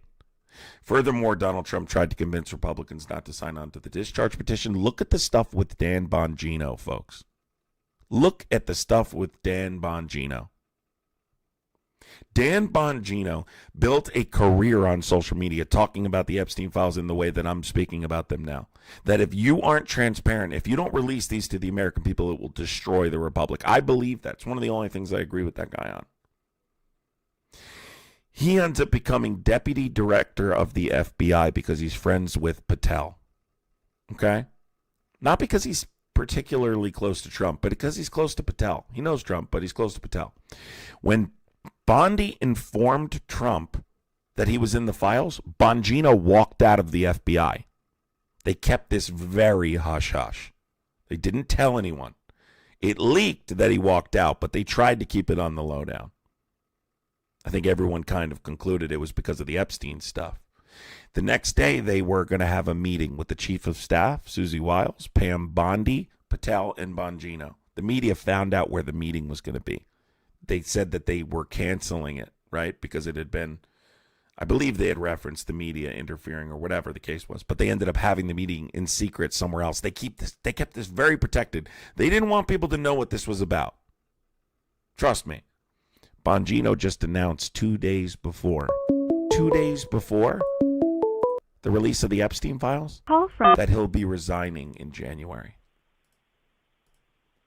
Bongino's the person who built his career about this.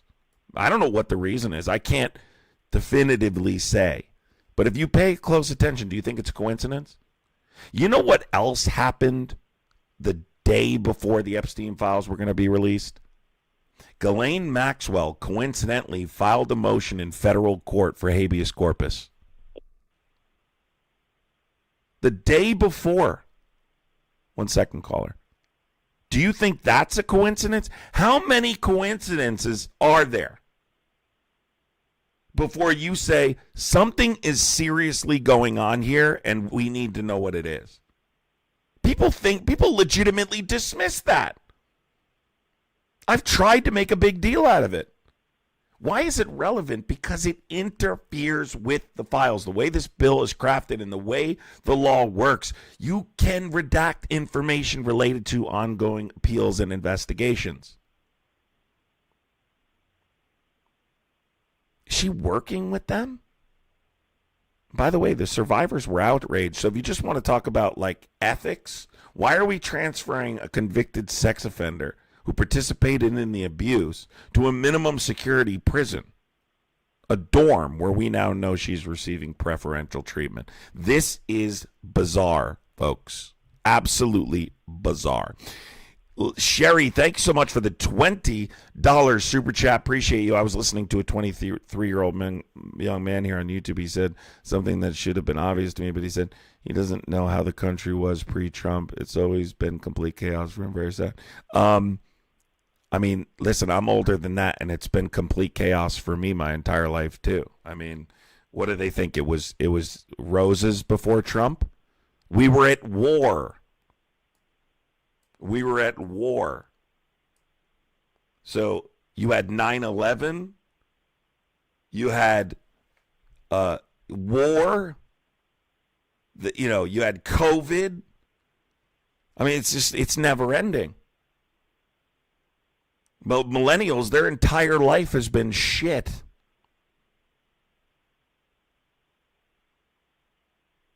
I just want to recognize not skipping over millennials, because millennials have seen nothing but traumatic, awful shit. Sherry, thank you for the super chat. Appreciate you, Sherry. What's up, caller? What's your first name?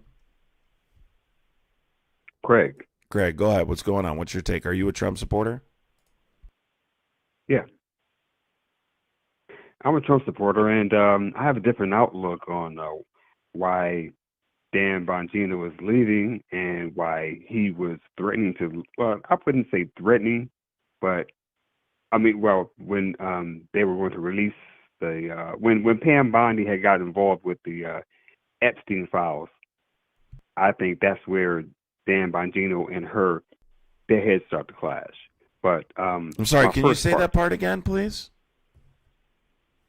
Dan Bongino and Pam Bondi started to clash because Pam Bondi's previous history with Jeffrey Epstein and his previous case in Florida. Yeah, so he walked out after Trump was informed he was in the files. It's definitely related to that. Yeah, he doesn't like Bondi. I don't think. Listen, there's a lot of Republicans that really didn't like Bondi on her Second Amendment stance. There was some pro gun control, stuff that she supported, and so I think they questioned her going in there to begin with. But I understand that Bongino, you don't leave, like him resigning 2 days before the release of the Epstein files. Which, why would you make that public? Just wait till the holidays are over and then announce your resignation, and then walking out like the day after Trump's informed he's in the files. That's not a coincidence. It's related to. I'm not saying it's just about Trump. I'm just saying he doesn't want to be a part of a cover-up. I really think that's true. Bongino, in my opinion, is leaving because he did what he came there to do. Bullshit. He came there to find out. No.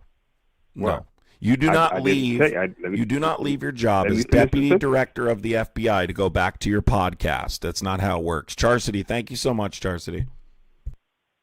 Okay, but let me finish my thought, though, to see if you agree with what I'm saying. Dan Bongino, his main thing that he wanted to find out was the bomber at January 6th. He wanted to uncover that. After that was done, that's when he decided, okay, I'm out. Now, the other part that you were talking about, him and Pam Bondi fumbled and allowed Jeffrey Epstein to get away the first time. She was the AG when he was convicted the first time, and she just gave him a slap on the hand. He was supposed to be on probation. He never served any probation. He was supposed to, face charges a lot steeper than he had faced the first time. She let all that slide under the carpet. So Pam Bondi dropped the ball the first time. All this Jeffrey Epstein would have been done way back. But that's not true, though. If Pam Bondi. That's not true, though. Epstein was first prosecuted in 2005. She wasn't the AG in Florida until 2011. Epstein's original prosecution occurred in 2008. He was arrested in 2005. talking about for sex-related crimes, that predates her time as AG in Florida. Sorry. What was her attachment with that case though in Florida? Nothing. He was prosecuted in She 2009. You're talking about this when the second time? So the second time that he was arrested, she was the AG in Florida. I mean, the last time he was arrested, she was the AG in Florida. Right, and he was supposed to be going to probation. Yeah, but you said she was the attorney general and let him get away the first time. She wasn't even the attorney general the first time he was arrested. I got it wrong. Yeah. Okay. I don't have it all. I don't have it all in front of me, and you have it more precise. I'm wrong. I do know that she did have an attachment with that situation, and she just let everything slide under the carpet. So I don't know if that's the right. I don't know if that's the right description. I don't know if that's. I don't know where you're getting that from. Like I don't. I really don't. I'm sorry.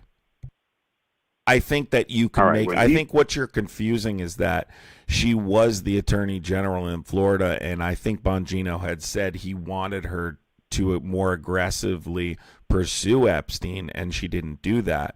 But in terms of being the person who let him go the first time, I mean, her time as AG, I mean, this predates her time as AG. So, Kristen, thank you so much for Christy, thank you so much for I see this in medical practice. The kiddos have been ultra affected. Thanks, Adam, for the knowledge. Thank you, Christy.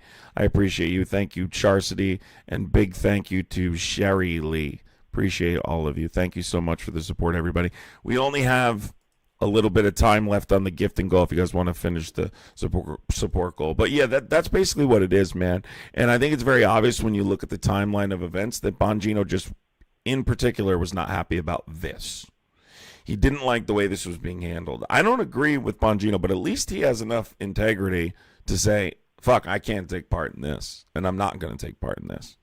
And maybe he doesn't want to be held accountable in the future for this. Look, let's be honest. They're in direct violation of the law. I want to be clear to everybody. There is a major misconception when people say there's no enforcement mechanism. That's not true.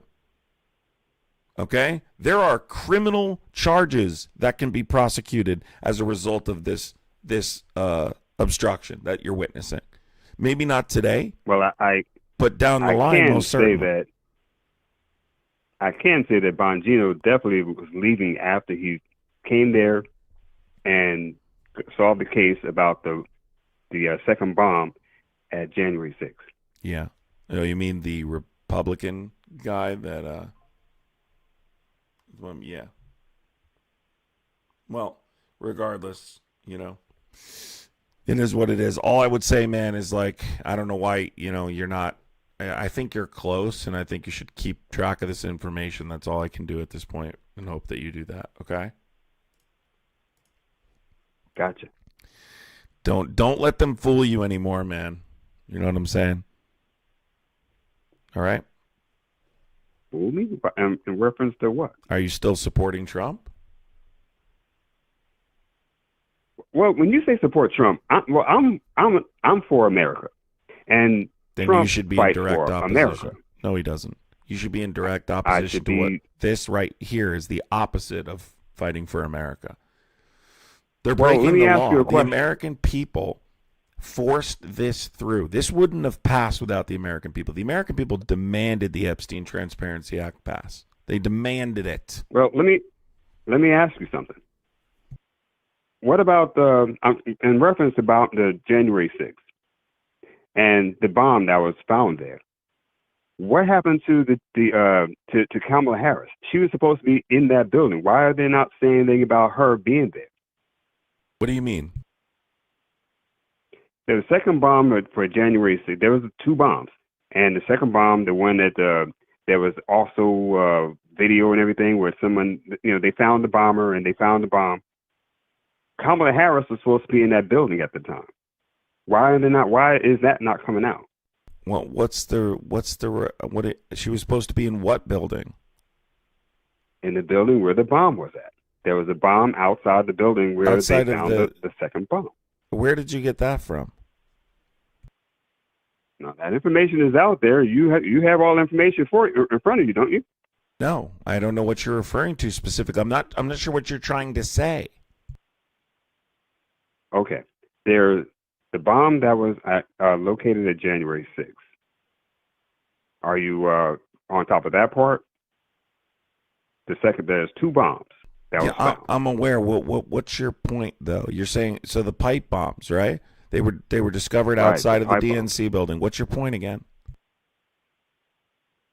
And the vice president was in that building. Yeah, she wasn't. Why isn't that information? So she was in the DNC headquarters. And your point being, I'm not sure what your point why is. Isn't that? My point is that information is going to be coming out. There's more information about that bomb that was out there, and that information isn't coming out. But her being in the building insinuates what? Nayland, thank you for the $4.99. Appreciate you. Glasses Babe, thank you for the $5 super chat. What is MAGA thinking? I don't know. I'm not sure what this point this guy's trying to make. What point are you trying to make exactly? What specifically are you saying? Are you saying Kamala had something to do with it? Is that what you're saying? Yeah, I believe that there's a cover-up. What is her being in the? Do you know why she was in that building? Do you know what the building was? It's the Democratic National Committee headquarters. Why are you asking why would Kamala Harris be in the Democratic National Committee headquarters? I believe that second bomb was a plant, and Kamala being in the building, all that information was supposed to be like Plan B if Plan A didn't go well. That's why Pelosi didn't allow the. That's why Pelosi didn't allow Trump to allow more troops to come in for protection. That's incorrect. The National Guard. Well, exactly. That's incorrect, though. Who has ultimate authority over the National Guard in Washington, D.C.? It's the mayor of the city and Nancy Pelosi. No, it's not. Who has Nancy Pelosi? You think the mayor has control? Excuse me, sir. You think the mayor has control of the National Guard? Well, who typically controls the National? Let's go with something. Let's go with a video that's out, sir. Let's go with a video that's out, sir. Why are you doing this all of a sudden? Let's talk. Calm down. Who is typically in charge of the National Guard in individual states? I'm sorry, not the mayor, the governor and the Speaker of the House.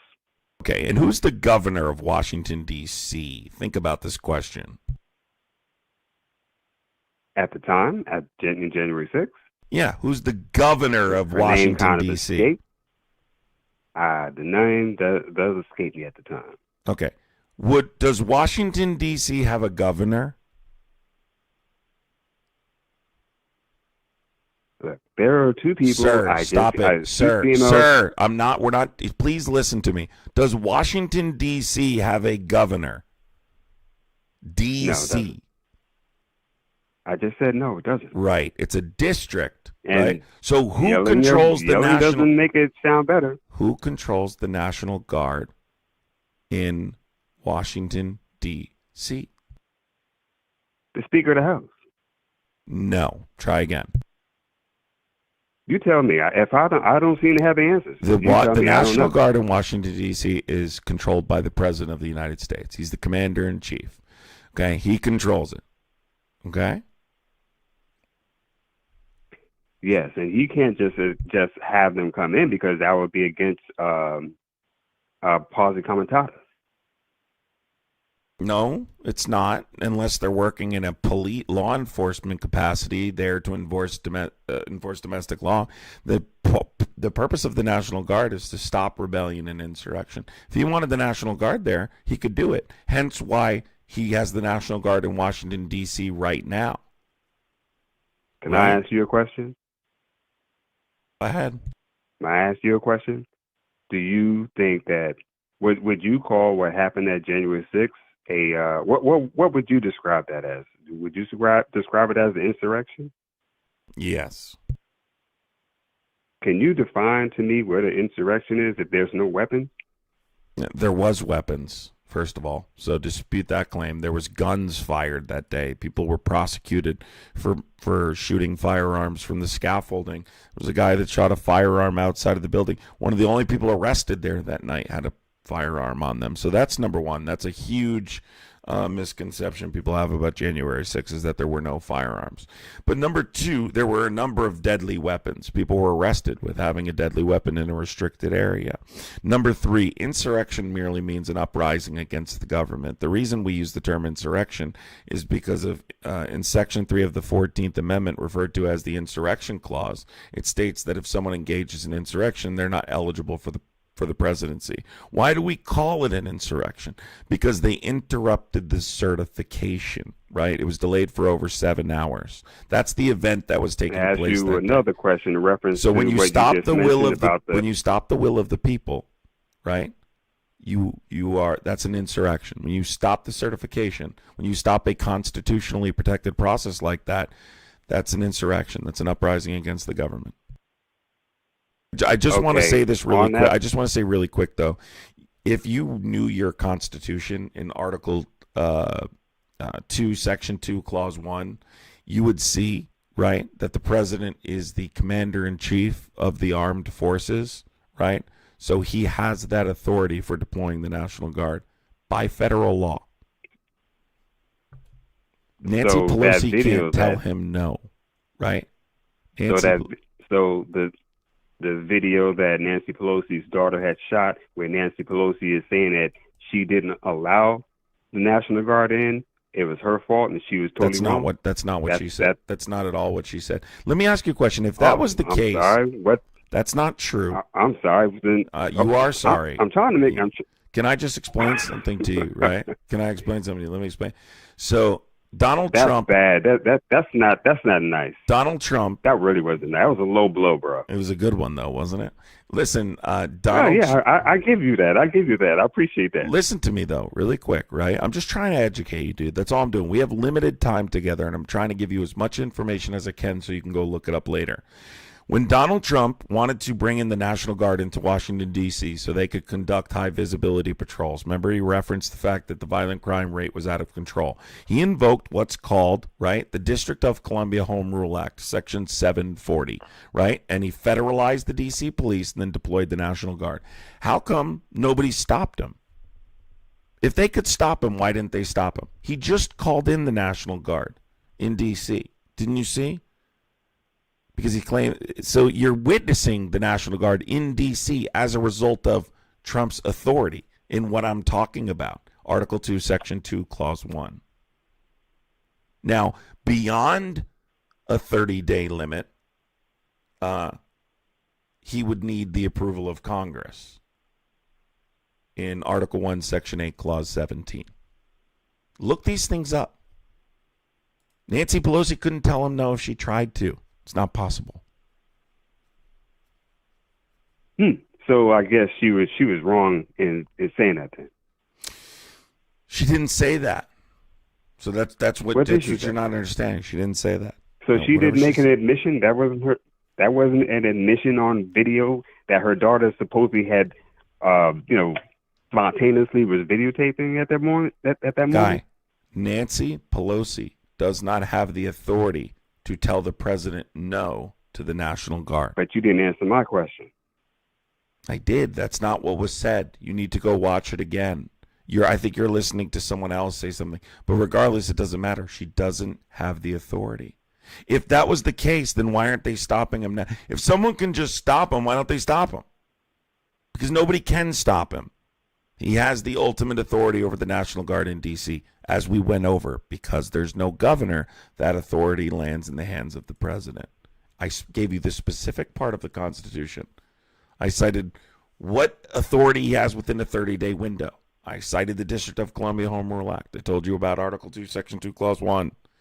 I talked about everything you need to know here to go research it yourself. Okay? I'm listening. Listen, man, here's the thing. He committed insurrection, and if you don't think he did, I encourage you to go read the third criminal indictment, conspiracy to defraud the United States. There was a superseding indictment, okay, that that came out that showed what Donald Trump was doing during the insurrection. So if you have a question about whether or not he caused that or wanted it to happen, right? Typically when people debate this topic, they talk about the language that he used to provoke people to commit this insurrection. You also need to look at the fact that 3 hours passed as the insurrection was happening, and Donald Trump sat in the White House dining hall and watched it unfold. So let me ask you a question. Can I ask you a question? Let me ask you a question first. Let me ask you a question. Someone, well, hold on, listen to me. for a Listen to moment. me before we get off topic. Listen to me. No need to yell. If someone, Calm down. if someone doesn't want something to happen and they accidentally use provoking language without the intention of causing people to storm a government building, wouldn't you come out right away and tell people to go home? Or would you sit in the White House dining hall and watch it unfold? Furthermore, in that superseding indictment, it also talks about how Donald Trump was approached and told that the people chanting "Hang Mike Pence" were just feet away from his vice president. And Donald Trump said, so what? So I can prove intent by his lack of action. I don't have to prove intent by just saying, oh, he said fight. His unwillingness to come out and tell people to go home proves he wanted it to happen. So go ahead and say what you have to say, because I have to get going here soon. Go ahead, dude. There were a lot of undercover FBI agents there, and you not making any mention of that. And as far as the scalping, I can tell you, actually, I was right there during the person. There was first, I can tell you what happened. One time, there was one young kid. He climbed up the scalping, and he got onto the balcony. You were there? They got him down. Let me finish. They got him down, and then he climbed up a second time. Now, those doors are magnetically sealed, and there were concussion bombs being thrown, but the concussion bombs were coming from the crowd. They were not coming from inside. And inside, they only had cameras looking at the people. There were not guns, and the people who didn't possibly have guns would have been the undercover agents that were in the crowd. I was there. So you were there. First of all, they were criminally prosecuted. That's number one. The people that had firearms and other... Whoa! I'm sorry. You said they. Yeah. Who they? Sure. Let me play it for you. I'll give you one example. Okay. I'll put you on hold real quick, and I want you to listen to my live. Okay. Just turn on my live stream. I'm going to put you on hold so you can see it and hear it. Okay. Gotcha. This guy doesn't think there were anybody with guns. Let's play one of the clips. Just one. This guy literally, the guy that fired a gun during January 6th literally just got charged with kidnapping and SA charges as well. So I think it's crazy that this guy is talking about nobody fired a gun, because this was like headline news. But let's play this really quick just so this guy knows. Just learning a West Suburban man has been arrested for taking part in the January 6th Capitol riots. He's accused of firing a gun outside the U.S. Capitol building. Take a look at these photos from the U.S. Attorney's Office. Investigators say the man climbing scaffolding and waving a gun there is 39-year-old John Banuelos of Summit. Did he hang up? He hung up. I figured he would run. Dude, why'd you run? I didn't get to debunk the FBI stuff yet. That sucks, man. He didn't let me. All right, let me just clarify really quick. There were no undercover. All right, maybe he's calling back. Is this the same guy? Same guy? Hello? Hello? Nope, I guess that's not the same guy. All right, everybody. He ran. But listen, there was no FBI agents at January 6th. So that was the guy's name, just so you guys can listen again. 39-year-old John Banuelos and waving a gun there is 39-year-old John Banuelos of... That's one of many. There was people with firearms there. It's a major misconception when people debate January 6th that there were no firearms there. There were firearms there.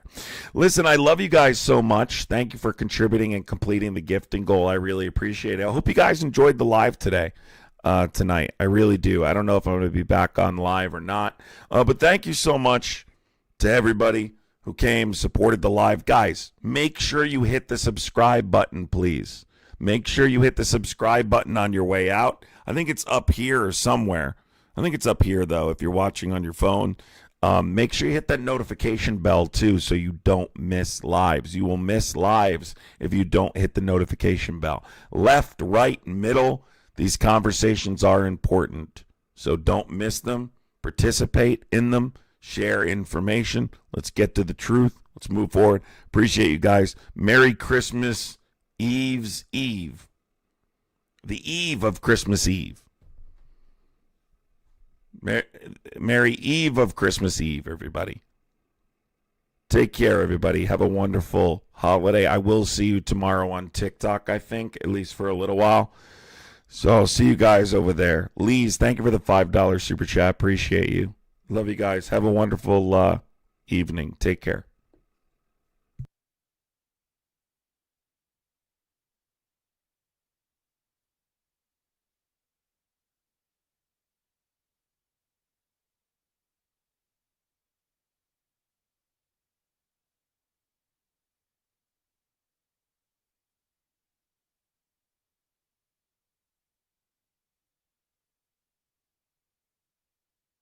Naylin, thank you for the $10 super chat. Naylin, appreciate you, Naylin.